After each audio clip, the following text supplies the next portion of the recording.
I've been so inspired by the conversations that I've had over the last few days.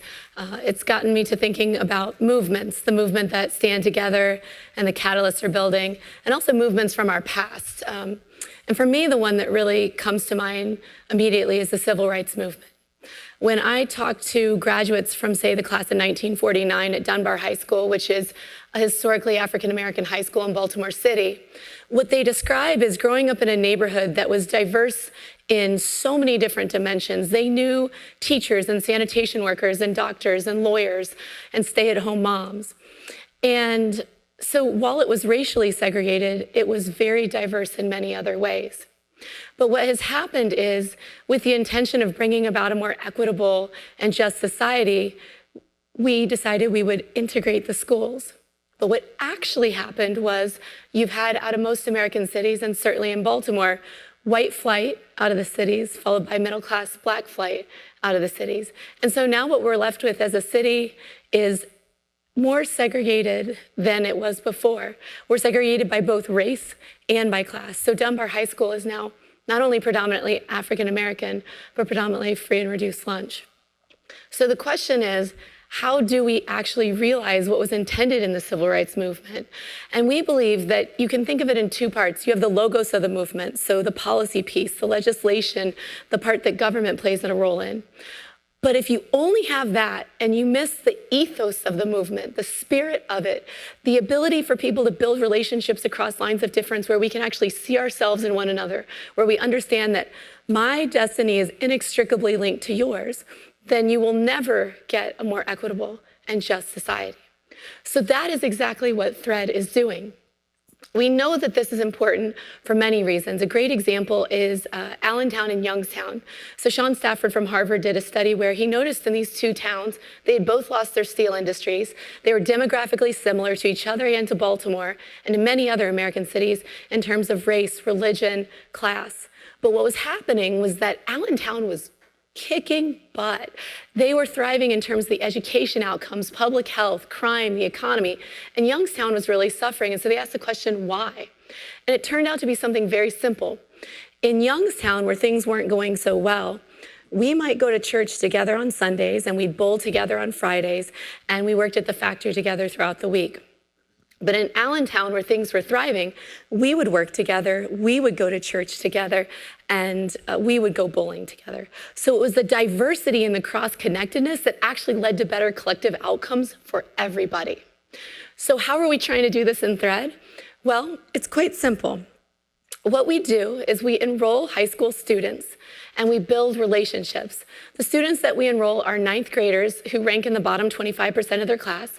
To give you a sense of what that means, on average, our most recent cohort had an incoming GPA of 0.15 on a 4.0 scale. So not 1.5, 0.15. Over half the cohort had GPAs of 0. Our students face enormous challenges outside of the classroom. And once they're in Thread, though, they stay with us for 10 years. So we lovingly joke it's longer than your average American marriage. And we think of ourselves as kind of like a gang or sorority, which over time I've learned are quite similar, except I think sorority is a little meaner. And once you're in, you can't get out. So we don't work with the students who show up. We work with the students who we have adopted into our extended family. And during that time, each young person is actually given not just this 10-year commitment, but they're given a group of up to 5 adults. These 5 adults, the way to think about it, whatever you have in your mind for a tutoring program or a mentoring program, like, toss that out. Think about what you would do for your own child or what your parents did for you. So we pack their lunches, we give them rides to school, we might help them with their homework. It's whatever you would do for your own child. That's what we do with our students in Thread. So one of the most profound relationships I've had over the last 14 years is with a young woman named Judy. You can see her on the far left. She looks absolutely thrilled to be going on this camping trip in the middle of January with 8 inches of snow on the ground. And so when I first met Judy, she had been very badly abused by a close family member. And so she was suffering from severe anxiety and depression, and in general is quite shy. So she wouldn't even speak. My biggest challenge on this camping trip was just to even get her to answer a single question with a yes or no. And so it took a ton of time. It was the camping trip. It was giving her rides home from school where we kind of sat there silently sometimes. But eventually, when I kept showing up and showing up and showing up, trust was built. Not only did Judy end up, again, going from the bottom 25% of her class to graduating from high school, she then went on to Wesley College where she earned her nursing degree. And I remember so clearly sitting at her graduation and asking her, what type of nurse do you want to be? And she said, a mental health nurse. And I was a bit perplexed for a moment. I said, why mental health? She said, well, it's super simple, Sarah. Great, tell me what the secret to life is. And she said, with any other illness, when you're sick, your friends and family rush to you. And when you have a mental illness, everyone abandons you. And I want to be the one person who's there when no one else is there. And so when we think about the profound relationships in Thread, what it has done is it has allowed our students individually to defy the odds. So in Baltimore City, for students who during their freshman year have GPAs of less than 1.0, only 6% graduate from high school. In Thread, that number is 87%. For students who have been in Thread for the full 10 years, 83% have a 4 or 2-year college degree or certification. What's important is Judy's story is actually not unique in Thread. It is the story of our students and our relationships. So when you think about what's next, Thread this year is working with 415 students and their families and over 1,000 volunteers and collaborators. We've set a very ambitious goal to reach what we consider scale in Baltimore. So to serve 7%, remember the most academically underperforming 7% across the entire school district. So if we could get to that scale and maintain the same outcomes, we would materially shift the high school graduation rate citywide more than the last 5 superintendents combined.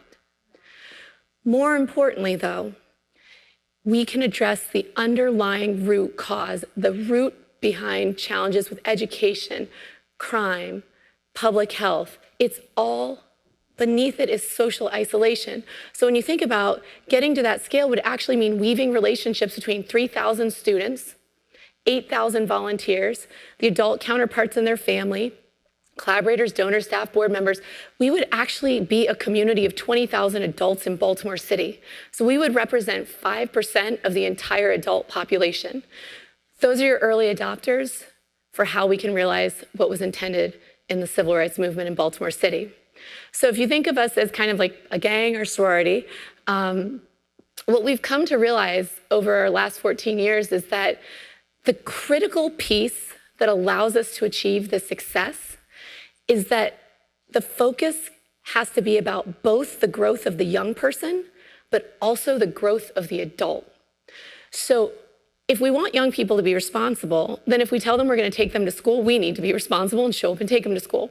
If we want them to never give up, then we need to actually never give up on them. And it's not just about consistently showing up, it's how do we show up? Do we show up in a way that's vulnerable? Do we share our personal challenges with them? Do we allow them to take part in our lives in a way that they become the helper, they become the have? When I think about my relationship with Judy, many of those car rides, it turns out I did not know this, but the car is the perfect place to trap a teenager. It's a very valuable tool. And during these conversations, we would not talk about, rarely would we talk about academics, but we would talk about things like fashion, mostly how like my Rockports here don't count as actual heels. We would talk about sometimes her mental health challenges and the fact that I have lost 3 family members to suicide. Years later, as we both got older and tried to have children in our 20s and 30s and struggled, many times after one of us had just suffered an immense loss, we would just sit silently because that was the only thing to do. Later then, when we were fortunate enough to both welcome our daughters within 5 months of each other, we were also there to celebrate one another's joy. About a year and a half ago, I was in a really bad car accident. I had a head injury, a severe concussion. I was so dizzy and nauseous, I lost 30 pounds. And as a result of losing so much weight and being so sick, one day out of the blue, having never happened before, I just suffered a massive panic attack. And my husband had to be gone the following weekend for a funeral and was going to leave me alone with Evie. I remember being so terrified. I didn't know what to do. I didn't know who to call. I was embarrassed. I was scared. And I remember thinking, Oh, I'll call Judy. So Judy came over to the house. She brought Linda. She spent the weekend. It was one of the best weekends of my entire life. And it was because she made me feel seen and understood when I felt like no one really understood what was going on with me. So when we think about like, what is Thread really doing? We are disrupting this notion of who are the haves and who are the have-nots, who are the people being helped and who are the helpers. And when you think about it, it's not just young people living in poverty that need deep interpersonal bonds. We all do. So during these times of immense division and strife, we need to rediscover the thing that is most important, which is our relationships with one another.